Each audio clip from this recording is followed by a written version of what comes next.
La conferencia que voy a compartir en dos partes, en esta y en la que sigue, con el título Un mundo en el abismo. Un mundo en el abismo. Un mundo que está a punto de naufragar. No cabe duda que en estos últimos días hemos visto acontecimientos que han sacudido a las naciones. Acabo de grabar un reportaje especial, los invito a que lo vean en nuestras páginas, redes sociales, titulado Afganistán, donde comparto por cerca de media hora, 35 minutos, lo que está sucediendo en Afganistán, pero más importante que eso, las repercusiones globales que se vienen como consecuencia de lo que acaba de suceder. Y ustedes pues ponen los medios masivos de comunicación, CNN, Fox News, NBC, etcétera, etcétera, y todos los periódicos y los medios de comunicación seculares o del mundo nos presentan una perspectiva geopolítica, económica, histórica, pero no bíblica. Y cuando nosotros nos damos cuenta que estos acontecimientos se están desarrollando, corroborando, confirmando que verdaderamente la Biblia es ahorita la luz del mundo, siempre lo ha sido, pero mientras más oscuro esté el mundo, más oportunidad tenemos nosotros de alumbrar. Cuando un grupo de terroristas o grupo terrorista llamado los talibanes, la palabra talibán significa estudiante, porque son estudiantes del Islam y de la ley Sharia. Cuando comenzamos a recibir correos, están llegando ahorita, ¿verdad?, los aviones tratando de sacar, y las imágenes que vimos, cómo la gente se caía de las alas de los aviones cuando estaban tratando de sacar gente de Kabul, que es la capital de Afganistán. Nos llegaron más de 60, 70 correos, llamadas de teléfono. Yo no pude esa tarde colgar, le decía a mi esposa, una tras otra, de Brasil, de Argentina, de España, de Inglaterra, de hispanos desde luego, preguntándonos, ¿qué piensa usted acerca de lo que está pasando? Todo el mundo estaba alborotado, pero nadie sabía bíblicamente lo que estaba sucediendo.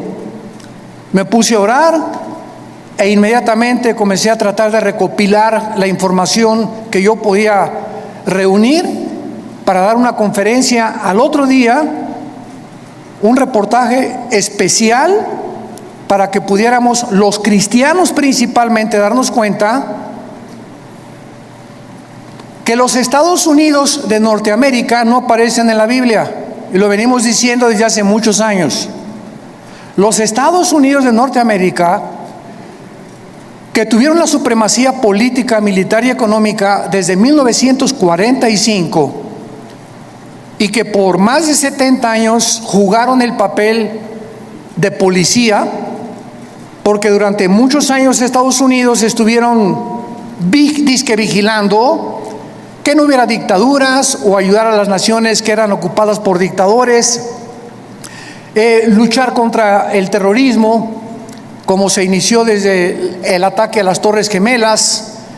El presidente George Bush lanzó un ataque contra 3 naciones que fueron Irán, Irak y Afganistán, porque Afganistán había sido el nido o la cueva de un grupo llamado Al-Qaeda, donde posteriormente capturaron ahí en Islamabad al famoso líder Osama Bin Laden.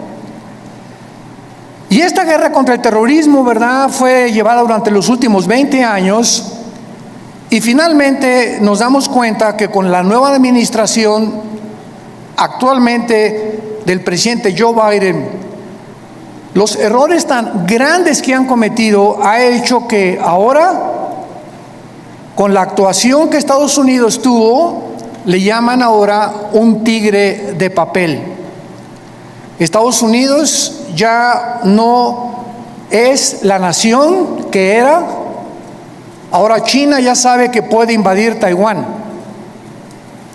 Ahora Irán ya sabe que pueden continuar con las centrifugadoras produciendo el uranio 35 para fabricar la bomba atómica.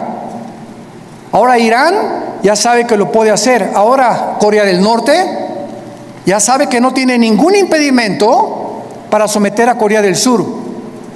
Y ahora Turquía también ya sabe, a través del presidente Erdogan, que pueden levantarse para la reconstrucción de Afganistán, y el presidente de Turquía se ha autonombrado el líder mundial del Islam.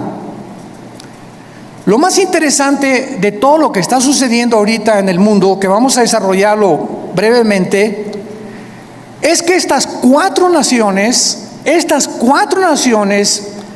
China nunca ha dejado de tener relaciones cordiales con los talibanes, nunca. Pero lo más interesante de esto, bíblicamente, porque es lo que nos interesa, y lo que solamente los cristianos lo sabemos, es que son las cuatro naciones que se mencionan en Ezequiel 38 y 39, en la próxima invasión contra Israel. Y ahora Israel, el patito feo, ha quedado por primera vez, desde 1948, que volvieron otra vez a revivir nacionalmente la nación de Israel, ya no tiene quien los defienda. Han quedado vulnerables. Y también los Estados Unidos de Norteamérica han quedado vulnerables. Porque si Estados Unidos no aparece en las profecías bíblicas, y en esta invasión del capítulo 38 de Ezequiel no aparece tampoco, significa o que iba a caer económicamente, o que iba a comenzar a corromperse interiormente, como dijo Abraham Lincoln. Estados Unidos no va a caer fuera por sus enemigos. Si Estados Unidos cae es porque se corrompió internamente. Y esto nos da un panorama maravilloso para saber que los cascos de los jinetes del Apocalipsis ya se escuchan en el cielo.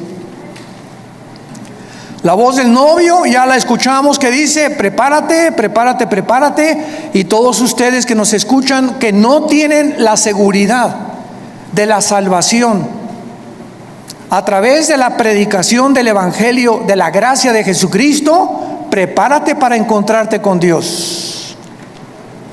Porque así como los talibanes creían que en 2 meses las tropas norteamericanas iban a salir, y cuando descubren que Estados Unidos viola el pacto con el presidente Ghani y con los talibanes, de que no era verdad lo que el expresidente Trump firmó, les tomó 48 horas, 2 días les tomó apoderarse de toda una nación, sin que nadie chistara ni nadie dijera pío. Y se quedaron ahí en Afganistán más de 2,000 vehículos blindados, helicópteros Black Hawk, que son los más modernos para la guerra, más de 50 aviones, fusiles de largo alcance, de mira telescópica, lanzagranadas, millones de municiones. Y ahora este grupo se convierte en el grupo terrorista mejor armado y más peligroso del mundo entero. El mundo queda automáticamente bajo una gran amenaza. Pero estas 4 naciones, China, Rusia, Irán e Irak, forman parte de la invasión en Ezequiel 38. Esto es impresionante, es increíble. Y son las 4 naciones que están apoyando ahorita a los talibanes y que mantienen relaciones con ellos y los van a seguir defendiendo. Y por eso todos los que se consideraban que si no actuaban como China, no puede entrar a Taiwán porque la flota norteamericana, ahora ya no, ahora ya pueden atacar a Taiwán. Irán, pues no podemos darle velocidad a la fabricación de las bombas atómicas porque Estados Unidos se nos puede echar encima. Ahora ya tienen la bandera libre para continuar produciendo armas nucleares. Y así, todas las naciones que tenían algún temor de que Estados Unidos reaccionara y mandara a sus soldados, se perdió completamente. El mundo ha quedado vulnerable. Ahora sus Biblias, en el capítulo 24 del libro de Isaías. Ojalá que todos hayan traído su Biblia. En los tiempos que vivimos, si tú no tomas en serio a Dios y sigues viniendo a la iglesia sin la Biblia, eres un cristiano de papel. A menos que ahorita en el metro se te cayó y lo olvidaste, que solo Dios lo sabe. Pero ya no podemos seguir siendo cristianos de papel, de pacotilla, de oídos, y profesando por afuera sin darle la importancia a Dios que Él nos pide que le demos a este libro sagrado, que es la única luz que tenemos actualmente. El pasaje que voy a leer en Isaías 24 se escribió hace más de 2500 años. Señores ateos que nos escuchan, escépticos y todas las personas que han atacado la Biblia y que se han burlado de ella, ahora van a comenzar a buscar y a volver otra vez a encontrar quién puede darnos respuestas de lo que está pasando geopolíticamente en el mundo. Y en este pasaje, escrito hace más de 2500 años, se describe cómo va a acabar el mundo. Pero aún más que eso, el Espíritu Santo nos delinea claramente las razones por las cuales el mundo ha llegado a la condición en la que se encuentra actualmente. Dice así: he aquí que Jehová vacía la tierra y la desnuda, y trastorna su faz, y hace esparcir a sus moradores. Y sucederá, así como al pueblo, también al sacerdote, como al siervo, así a su amo, como a la criada, a su ama, como al que compra, al que vende, como al que presta, al que toma prestado, como al que da al logro, así al que lo recibe. La tierra será enteramente vaciada, completamente saqueada, porque Jehová ha pronunciado esta palabra: se destruyó, cayó la tierra, enfermó. Cayó el mundo, enfermaron los altos pueblos de la tierra, y la tierra se contaminó bajo sus moradores porque, número 1, traspasaron las leyes. Número 2, falsearon el derecho. Y número 3, quebrantaron el pacto sempiterno. Por esta causa, la maldición consumió la tierra y sus moradores fueron asolados. Por esta causa fueron consumidos los habitantes de la tierra y disminuyeron los hombres. Se perdió el vino, enfermó la vid, gimieron todos los que eran alegres de corazón. Cesó el regocijo de los panderos, se acabó el estruendo de los que se alegran, cesó la alegría del arpa. No beberán vino con cantar, la sidra les será amarga a los que la bebieren. Quebrantada está la ciudad por la vanidad, toda casa se ha cerrado, para que no entre nadie. Esta escritura ha sido llamada el Apocalipsis de Isaías, porque después de que Isaías profetiza en este libro el juicio contra 11 naciones, el Señor ahora anuncia el juicio final contra el mundo entero. Ya el Señor Jesucristo había anunciado, Mateo 24:21, porque habrá gran tribulación en el mundo como nunca jamás la ha habido antes. En Lucas 21 escribe estas palabras el evangelista Lucas, versículo 25: habrá señales en el sol, en la luna, en las estrellas, y en la tierra angustia de las gentes, confundidas a causa del bramido del mar y de las olas, desfalleciendo los hombres por el temor y la expectación de las cosas que sobrevendrán en la tierra, porque las potencias de los cielos serán conmovidas. Versículo 34: miren también por ustedes mismos, que vuestros corazones no se carguen de glotonería, embriaguez y de los afanes de la vida, y venga de repente sobre vosotros aquel día, porque como un lazo vendrá sobre todos los que habitan sobre la faz de toda la tierra. Velad pues en todo tiempo, orando que seáis tenidos por dignos de escapar de todas estas cosas que vendrán y de estar en pie delante del Hijo del Hombre. Regresando al pasaje de Isaías, encontramos en los primeros 4 versículos 3 puntos importantes acerca del juicio de Dios. En primer lugar, dice el versículo 1: he aquí que Jehová vacía la tierra y la desnuda, la trastorna y hace esparcir a sus moradores. En primer lugar, encontramos que va a ser Dios y su Hijo Jesucristo, como lo vamos a ver a continuación, los agentes que van a juzgar al mundo. Esto es absolutamente obvio y lógico, ya que Dios es imposible que juzgue a alguien que no merece.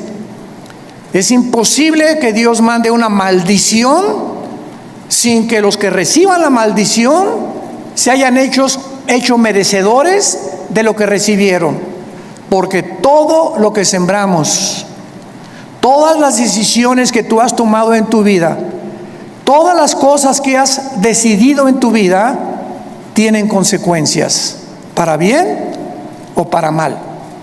Si te casaste equivocadamente, si compraste un vehículo equivocadamente, si hiciste un gasto equivocadamente de dinero, no le eches nunca la culpa a Dios. Somos personas, individuos responsables moralmente de nuestras acciones.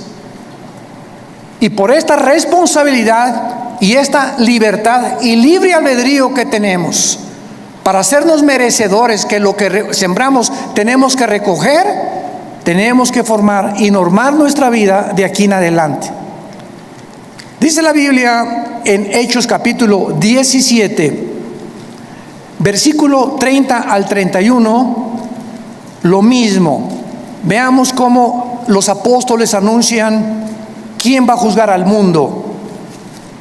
Pero Dios, Hechos 17, versículo 30, pero Dios, habiendo pasado por alto los tiempos de esta ignorancia, ahora manda a todos los hombres en todo lugar que se arrepientan, por cuanto ha establecido un día en el cual juzgará al mundo con justicia por aquel varón, o sea Jesucristo, a quien designó, dando a todos fe por haberle levantado de los muertos. Y el apóstol Pablo, en su segunda carta a Timoteo, capítulo 4, versículo 1, le dice a Timoteo: te encarezco delante de Dios y del Señor Jesucristo, que juzgará a los vivos y a los muertos en su manifestación y en su reino. Entonces, lo primero que el Espíritu Santo resalta es que va a ser Dios el Padre y su Hijo Jesucristo los que se van a encargar de juzgarte. Y en ese día, si ahorita tienes excusas de ser como tú eres, en ese día no las tendrás. Y así como estamos viendo con qué rapidez cambió el mundo en 1 año y medio, desde que comenzó esta famosa pandemia, todo ha cambiado. La moral, la conducta, la economía, la política, los medios de salud. En menos de 1 año el mundo ha sido trastornado completamente. En 48 horas un grupo terrorista se enfrenta al ejército más poderoso del mundo y los hace huir. En 48 horas sin disparar una sola bala. Y así está pasando todo en el mundo, nos está agarrando a todos desprevenidos. La semana que entra, ¿qué vamos a escuchar? Mañana, ¿qué vamos a escuchar en las noticias? Y tal vez la próxima noticia para ti es que te quedan 3 días de vida, te queda 1 semana de vida, te queda 1 mes de vida y no lo sabías, ni te lo imaginabas. Dice la Biblia, prepárate para encontrarte con tu Dios. Viene el juicio. Viene el día del juicio al mundo. Tenemos que reaccionar y tenemos que arrebatar del fuego a nuestra familia, a nuestros amigos, y ahora más que nunca tener convicciones. Tenemos que ser cristianos de convicciones. Si tú no tienes convicciones de la santidad y de la forma que debes de vivir, el mundo te va a jalar, porque la presión, y como el imán, es más fuerte lo que te jala que lo que te sostiene. Y lo único que nos sostiene es la fe en este libro, es la obediencia a la palabra de Dios. Prepárense para que sean tomados por dignos de escapar todas estas cosas. Regresamos a Isaías, y en el versículo 2 encontramos, en segundo lugar, que será un juicio universal. Sucederá al pueblo como al sacerdote, al siervo como al amo, a la criada como al ama, al que compra, al que vende, o sea, todas las clases sociales, porque Dios no tiene consentidos, ni Dios hace acepción de personas. Dios juzga a indígenas, a ricos, a reyes, a políticos, a educados, a no educados. Dios juzgará a todos los seres humanos salvajes, mayas, tlaxcaltecas, egipcios, babilonios, etcétera, etcétera. Dios juzgará a todos los seres humanos que descendemos desde Adán hasta nuestros días. Dice en Apocalipsis capítulo 20 cómo será este juicio, porque el juicio que estamos hablando no es el juicio a los cristianos. Cuando estamos hablando que Dios juzgará al mundo con justicia, estamos hablando a todos los que le rechazaron. Todo lo que estamos hablando ahorita, y lo vamos a ver a continuación, por qué Dios los va a juzgar, es el juicio que se llama en Apocalipsis capítulo 20, del 11 al 15, el juicio del gran trono blanco. Porque todos nosotros que hemos recibido a Jesucristo, ya hemos sido juzgados en la cruz. Gloria a Dios, aleluya. Ese hombre llamado Jesús de Nazaret, que murió y abrió sus brazos en esa cruz, llevó tu culpa, tu culpa, tu culpa y mi culpa. Y lo que tú y yo merecíamos pagar ahora en el día del juicio con el infierno y el lago de fuego, Él en la cruz lo llevó en su cuerpo de carne. El que no conoció pecado, por nosotros se hizo pecado, para que nosotros, pecadores, inmundos, cochinos, sucios, fuésemos hechos la justicia de Dios en Él. Y Dios muestra su amor para con nosotros en que, siendo pecadores y en la condición en la que yo me encontraba, Hace 46 años que yo recibí a Cristo, y en la condición en la que tú te encontrabas, así de cochinos y de sucios, sin ninguna esperanza, Dios me dice que me amaba y que me aceptaba si aceptaba yo el sacrificio de su Hijo en la cruz, y que desde ese momento borraba todos mis pecados del pasado, pero como si jamás los hubiera yo cometido. Esto se llama gracia, porque no lo merecíamos. ¿Qué es la gracia? Un favor que no merecemos. Hace algunos años, en la década de los 80s, íbamos cada 15 días a Santa Marta, Catitla, a la penitenciaría de los hombres y también a la cárcel de mujeres. En aquel tiempo estaba de jefe de la policía el general Arturo Durazo. Dios nos dio gracia con él y me recogían en un patio en helicóptero y me llevaban a Santa Marta, Catitla. Ahí aterrizaba yo con un helicóptero de la policía y juntaban a todos los presos para que les predicáramos el evangelio. Imagínense nada más la gracia que Dios nos dio. Y una vez se acerca después del mensaje un preso llorando y me dice: oiga, pastor, ¿usted cree que Dios me pueda perdonar? Yo había predicado sobre el hijo pródigo en esa tarde, eran como las 5:30, 6 de la tarde. Y le dije, ¿por qué? Me dice, porque he matado a 28 personas.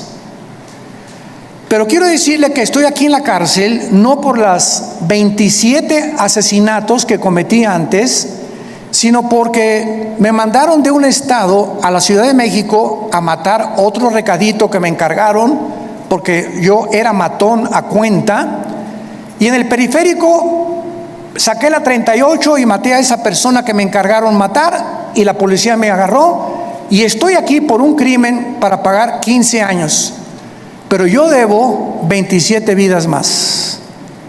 ¿Y saben lo que le contesté? La sangre de Cristo perdona todos tus pecados.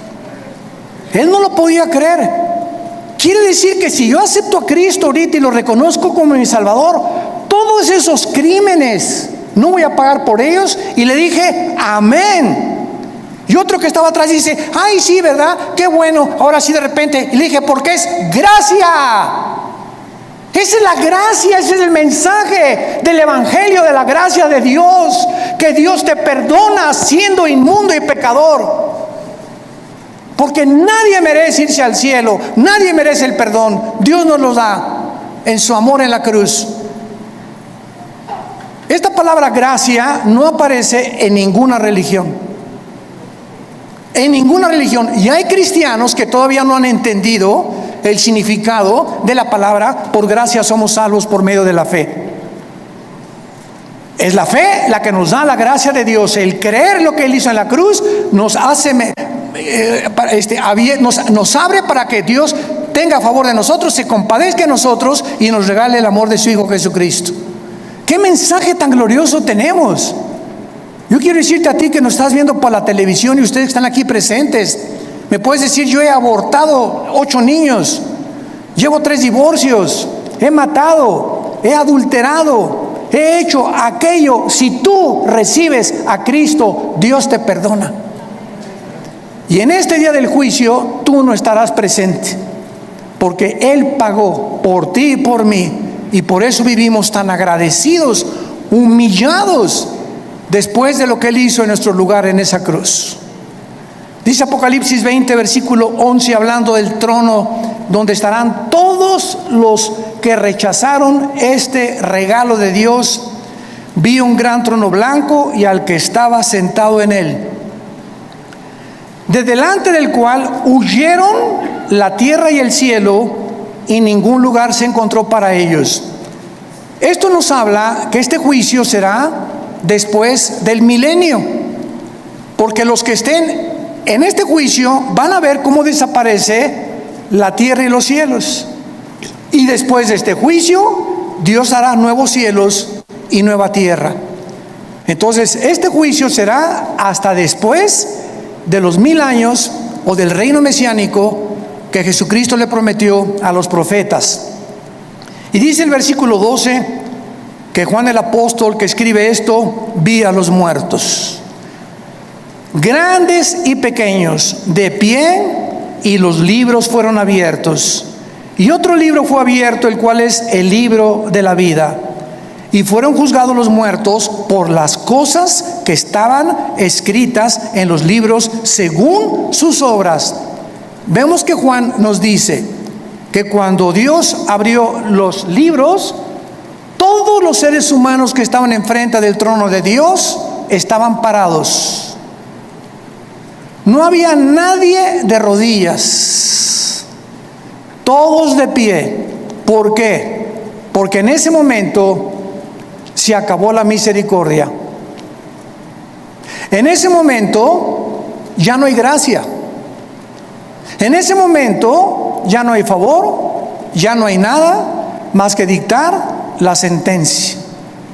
La gracia, el favor, la misericordia están hoy que tú me escuchas delante de ti a través del mensaje del Evangelio de la gracia de Jesucristo.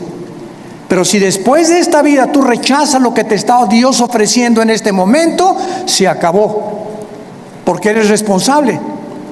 Somos sometidos a la ley de la responsabilidad individual, y cuando tú te mueras, te morirás en tus pecados, porque tú así lo decidiste. Como dijo un predicador hace algún tiempo, Dios no manda a nadie al infierno. Dios no manda a nadie al infierno, ellos se van solitos.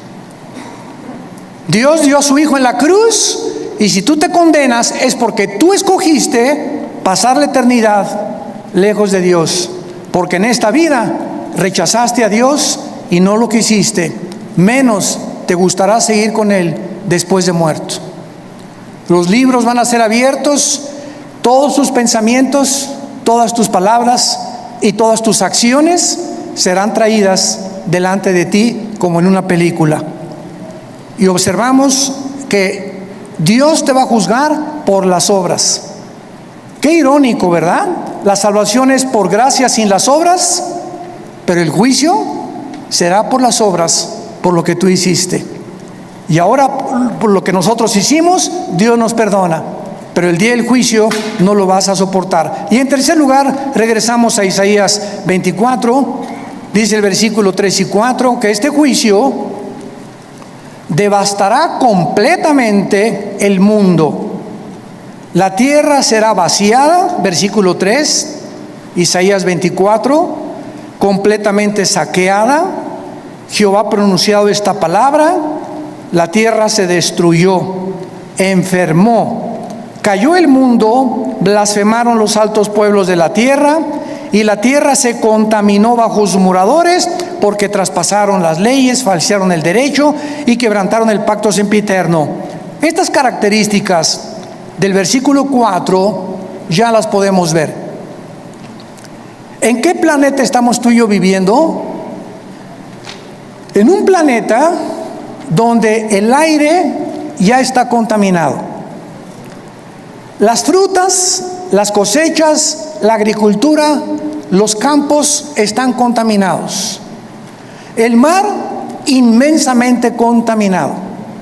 La comida contaminada. Todo a nuestro alrededor es un mundo contaminado. Y lo más interesante que vamos a descubrir a continuación es que ahorita las naciones, el efecto global y el clima, están luchando las naciones por mejorar el clima, sin que los líderes de las naciones se den cuenta, porque hay un velo en sus mentes que no pueden entender la realidad de lo que nos rodea. Creen que se debe pues a los hidrocarburos y esto y el otro, que tienen algo que ver, pero de acuerdo a la Biblia, la contaminación del planeta está asociada con nuestros pecados. Mientras más inmoralidad hay en el mundo Y mientras más maldad hay en el mundo, la tierra sufre igualmente que nosotros. Y esto lo podemos ver claramente, para confirmarlo, cuando Dios creó el paraíso o el huerto del Edén, donde todo era perfecto. ¿Se acuerdan? Los leones no mordían, las rosas no tenían espinas, los reptiles no tenían veneno, no había tormentas, no había tsunamis, no había terremotos. Adán y Eva vivían en un mundo perfecto. Y cuando Adán y Eva pecan, qué interesante, toda la ecología del mundo cambia inmediatamente. En el momento que la primer pareja peca, se cambia la genética de los animales y se vuelven feroces. Se cambian las condiciones del mundo y comienza a llover. Se cambia la condición de las plantas y comienzan a sacar espinas. Toda la genética y la ecología del mundo cambia cuando el ser humano pecó. ¿Por qué? Porque desde Génesis 2, Dios le dijo a Adán y Eva: pongo debajo de ustedes para que se enseñoreen, para que sean los administradores de toda la creación. Pero si ustedes se apartan de mis leyes, la creación se volverá su enemigo.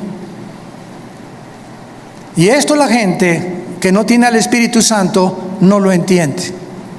Y lo atribuyen a problemas de gases, hidrocarburos, y no hay absolutamente ninguna solución para cambiar ahora un mundo en crisis, un mundo que se encuentra en el abismo.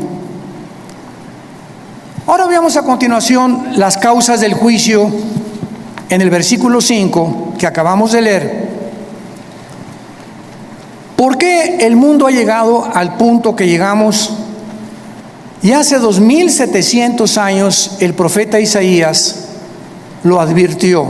Número 1, la tierra se contaminó bajo sus moradores porque, en primer lugar, falsearon las leyes o falsearon el derecho. Esta palabra es Torah en el hebreo, si te interesa ponerlo, cuando dice falsearon las leyes, falsearon los mandamientos de Dios.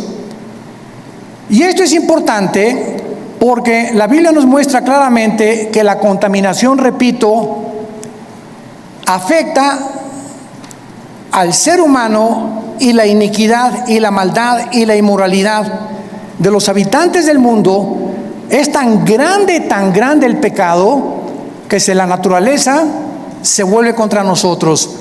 Veamos otros ejemplos de esto en el libro de Job, capítulo 36. Job, capítulo 36, versículo 33. El trueno declara su indignación. ¿Han oído ustedes los truenos y los rayos? ¿No te sacuden? Mi esposa, cuando truena, a mí me encanta que truene, porque sé que no me va a pasar nada. Y mi esposa sale corriendo y ay, está lloviendo. Y digo, pues aquí, mira, más cerquita aquí conmigo, y aquí la apapacho.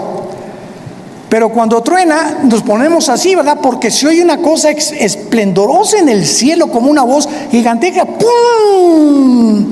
Y dice la Biblia que es una manifestación de la indignación de Dios los truenos, como diciéndonos: ahí les va un botón de muestra de mi poder.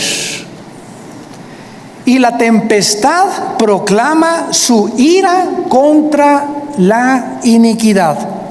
¿Se dan cuenta? Como todo lo podemos respaldar bíblicamente.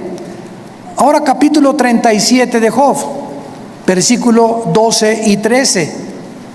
Asimismo, por sus designios se revuelven las nubes en derredor, para hacer sobre la faz del mundo, en la tierra, lo que Él les mande, unas veces por azote, otras por causa de la tierra, otras por misericordia las hará venir. Nos damos cuenta que las lluvias es una misericordia de Dios.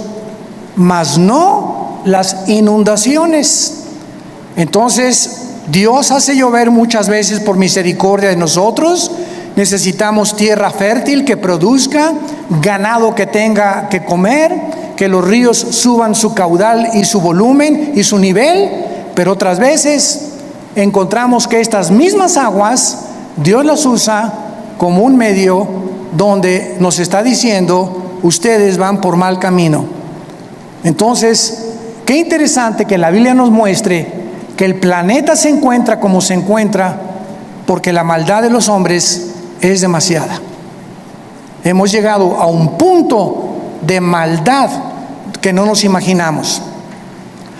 Dice en Romanos capítulo 1 también que Dios estableció leyes también morales.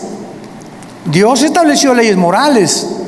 Cuando creó el mundo, Dios primero hizo las leyes de la gravitación, las leyes del electromagnetismo y las leyes nucleares.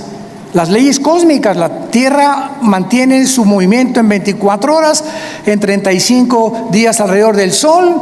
Vemos que la ley de la gravitación actúa las 24 horas del día, pero así, como estamos bajo un universo completamente y lujosamente, admirablemente diseñado por el Creador, gracias, señores científicos que nos escuchan, gracias al orden y el diseño de las leyes, existe la ciencia. ¿Por qué existe la astronomía? Porque los astrónomos pueden ver perfectamente bien y predecir un meteoro o esto y el otro, porque el universo está obrando, trabajando metódicamente como un reloj que se le dio cuerda. ¿Por qué existen las leyes?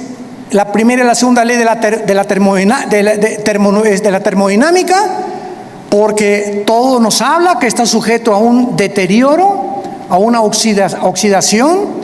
El Sol pierde toneladas más a cada segundo, y gracias a esto se establece que no hay evolución, que la segunda ley de la termodinámica contradice la ley de la evolución. En lugar de que estemos evolucionando, vamos de arriba hacia abajo, no vamos mejorando. Ya se profetizó hace 2000, la tierra iba cada día a deteriorarse más, y el carácter de los seres humanos iba a llegar a comportarse más bajo que el de los animales. Traspasamos las leyes. Dice Romanos capítulo 1, versículo 21: pues habiendo conocido a Dios, no le glorificaron como a Dios, ni le dieron gracias, sino que se envanecieron en sus razonamientos, y su necio corazón fue entenebrecido. Profesando ser sabios, se hicieron necios, y cambiaron la gloria de Dios incorruptible en semejanza de imagen de hombre corruptible, de aves, de cuadrúpedos y de reptiles, por lo cual Dios los entregó a la inmundicia en la concupiscencia de sus corazones, de modo que deshonraron entre sí sus propios cuerpos, cambiaron la verdad de Dios por la mentira, honrando y dando culto a las criaturas antes que al Creador, el cual es bendito por los siglos. Por esto Dios los entregó a pasiones vergonzosas. Aún sus mujeres cambiaron el uso natural por el que es contra naturaleza. Y los hombres igualmente, dejando el uso natural de la mujer, se encendieron en su lascivia unos con otros, cometiendo hechos vergonzosos hombres con hombres, y recibiendo en sí mismos la retribución debida a su extravío. Acabo de leer un artículo de uno de los más grandes y prestigiados psiquiatras del siglo XXI, aseverando la siguiente declaración: el 70% de las personas transgénero se quitan la vida.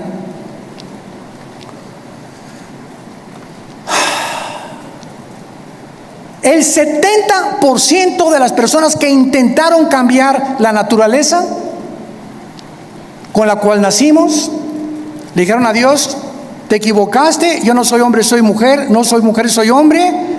Finalmente, cuando hacen la operación y la cirugía para cambiarse el sexo, en su alma son como Dios los creó. Y comienza una lucha interna, ¿soy o no soy? ¿O qué soy? Y la confusión y el conflicto mental llega al grado que prefieren quitarse la vida. Esto fue escrito hace 2000 años por el apóstol Pablo, dejando el uso natural, la biología, las leyes de la naturaleza. No hay más que hombre y mujer. No hay 3 sexos, no hay 4, no hay 5. Eres varón o eres hembra. Y cerramos la Biblia de acuerdo a la ciencia. Si tienes 2 cromosomas XX, eres mujer. Y si tienes el cromosoma Y, que las mujeres no tienen, eres macho camacho. Eres hombre de los pies a la cabeza. Y si tú niegas tu genética y niegas la naturaleza, acarreas, dice el apóstol Pablo, hace 2000 años, se viene sobre ti tu propia naturaleza. Y nunca podrás vivir en paz, porque has traspasado las leyes de Dios. En segundo lugar, dice, falsearon el derecho. Los gobernantes, los magistrados de justicia que nos escuchan, los jueces federales y civiles, los senadores, los diputados, los dictadores, han pervertido el derecho para gobernar recta, íntegra y honestamente una nación. El expresidente de Afganistán, Ghani, salió huyendo con más de $120 millones, como todo buen político corrupto. Y si vemos una gangrena, un veneno que está ahorita en las naciones, es precisamente ese, la corrupción. No es el pueblo lo que les interesa, son sus intereses personales. Me voy a llevar lo más que pueda del pastel en el poco tiempo que tengo que ejercer mi derecho, antes de que acabe todo. Y finalmente dice la Biblia, quebrantaron el pacto sempiterno para terminar. Quebrantaron el pacto sempiterno. ¿Cuál es este pacto sempiterno? Veamos el libro de Malaquías, antes de Mateo, para terminar, el último libro de la Biblia, Malaquías capítulo 2, versículo 13, lo que el profeta escribió antes de que iniciara la venida de Jesucristo. Malaquías 2, versículo 13. Y esta vez haréis cubrir el altar de Jehová con lágrimas, de llanto y de clamor. Ya no miraré más a la ofrenda para aceptarla con gusto de tu mano. Me dirás, ¿por qué? Porque ha Jehová testiguado contra ti y la mujer de tu juventud, contra la cual has sido desleal. Estoy enojado contra ti. ¿Por qué, Señor? Porque no eres fiel a tu esposa. Y vas a llorar y te vas a arrepentir y te vas a jalar los pelos. Y si te mueres en esta condición, te condenas eternamente. Porque has sido desleal. Vamos a ver qué significa la palabra en hebreo, desleal. Siendo ella tu compañera y la mujer de tu pacto. ¿Cuál es el pacto que menciona Isaías que acabamos de mencionar? Sempiterno, el primer pacto que Dios estableció antes de cualquier institución humana, de los colegios y de los gobiernos. Se llama el pacto inquebrantable del matrimonio. A los que les interese, la palabra desleal en el hebreo es la palabra bagad, con B de bueno, A de Armando, G de Gárgara, H, A de Armando, D de David, bagad. Escuchen lo que significa ser desleal.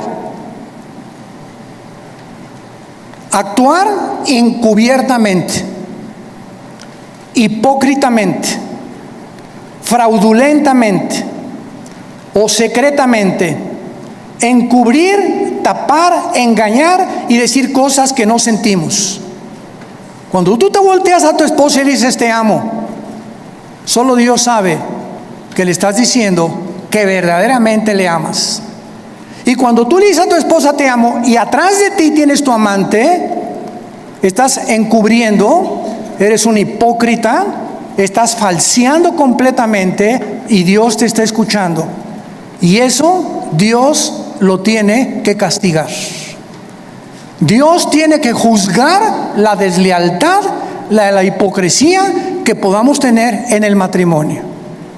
Por eso tenemos estos seminarios cada año con 300, 250 parejas, para que en esos 3 días regresemos a la Biblia, nos arrepintamos, hay una renovación de votos el último día junto a la playa, una cena de gala.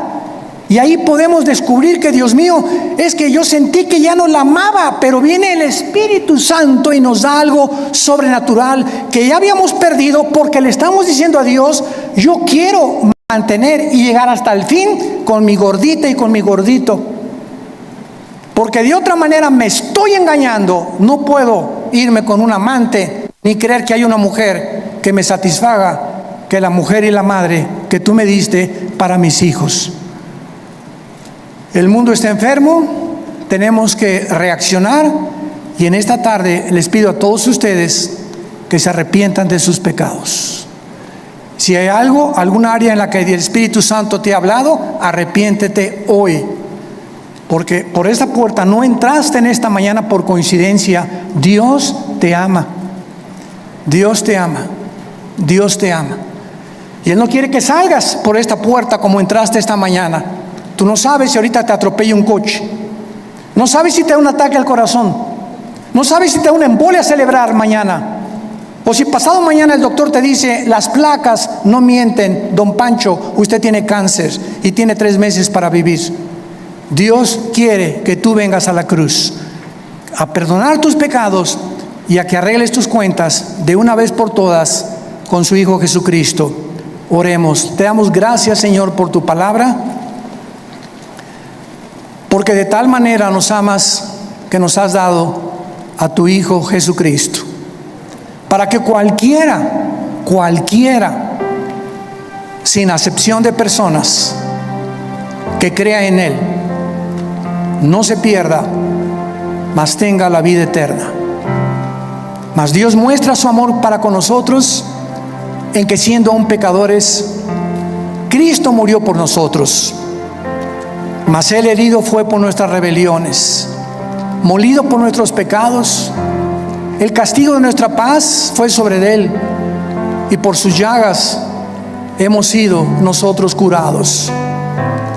Él, que no conoció pecado, por nosotros se hizo pecado, para que nosotros fuésemos hechos la justicia de Dios en Él.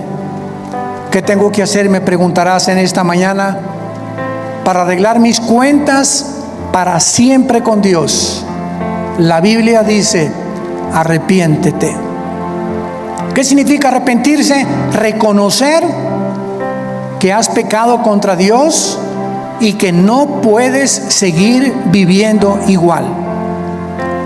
En segundo lugar, que no tienes el poder para cambiar, porque solo Dios te lo puede dar mediante la fe en su Hijo.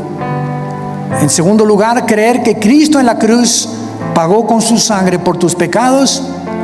Y en tercer lugar, que a los 3 días resucitó de los muertos para traer una esperanza eterna, inmarcesible, que nos está aguardando en el cielo el día que nosotros resucitemos. Dile pues: Señor, te pido perdón por mi vida, lávame con tu sangre preciosa. Te recibo, Jesucristo, en mi corazón como mi Señor y mi Salvador, y te doy las gracias por tan grande amor. Amén. Gracias a Dios por este libro. Es la única, escucha lo que voy a decir, es la única luz. No hay otra luz en el mundo. De los billones de volúmenes de literatura que hay, no hay otra luz.